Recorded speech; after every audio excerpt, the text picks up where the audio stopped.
Hello everyone, this is Anisha Sharma, intern at LexClick and Company. I'm also a fourth year student at Modi University. Disclaimer for the video, this video does not solicitate or promote any kind of advertisement for the firm.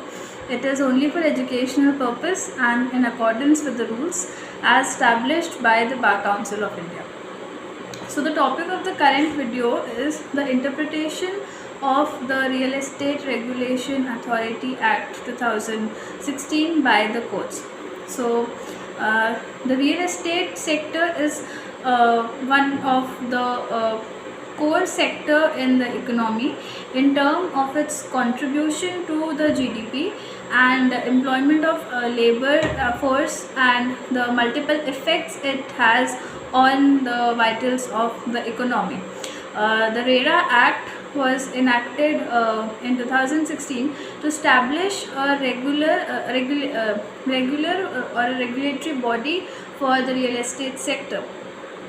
Prior to the promulgation of the RERA Act, the disputes in the real estate sector was being addressed by the consumer protection courts or any other civil courts. The RERA has sought to address all the grievances. It provides for a state regulator for the sector with which the real estate project has to be compulsorily registered. The registration applications shall contain mandatory disclosure such as details about the enterprise of the promoter, previous projects, the number, the type and the carpet area of the project, the pro forma of the allotment letter, the agreement for the sale and declaration that there is a legal title of the land, etc. This has promoted the transparency and the accountability in the sector. Furthermore, a landmark provision, section 4, subsection 2 LD has been introduced in the Act, which provides that 70% of the amount that is released from the real estate project has to be deposited in a separate account to be utilized exclusively for the land cost and the construction cost.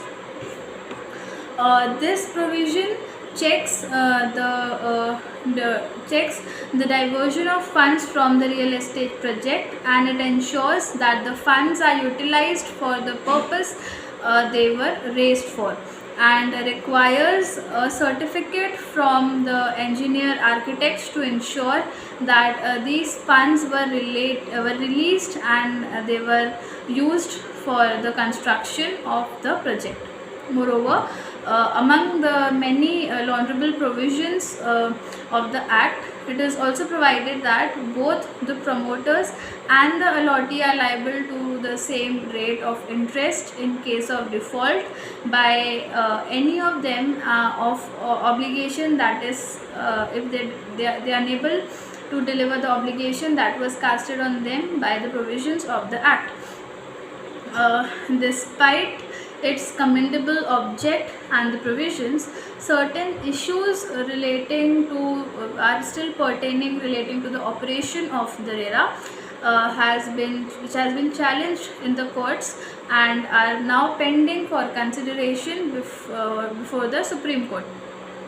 The first is the retrospective applicability of the Act. So as we all know that retrospective application of penal provision is not accepted and cannot have the power of force of law. The main case related to the said topic was before Bombay High Court in Nilkamal Retailers versus the Union of India, wherein it was laid that the Act was prospective in nature. Paragraph 235 of the judgment gives the remark, and also it has been further held that in para 122 of the judgment that we have already discussed that the above stated provisions of RERA are not retrospective in nature. They may be to some extent be having a retrospective or quasi-retrospective effect, but then on that ground the validity of the provisions of RERA cannot be challenged. Thank you.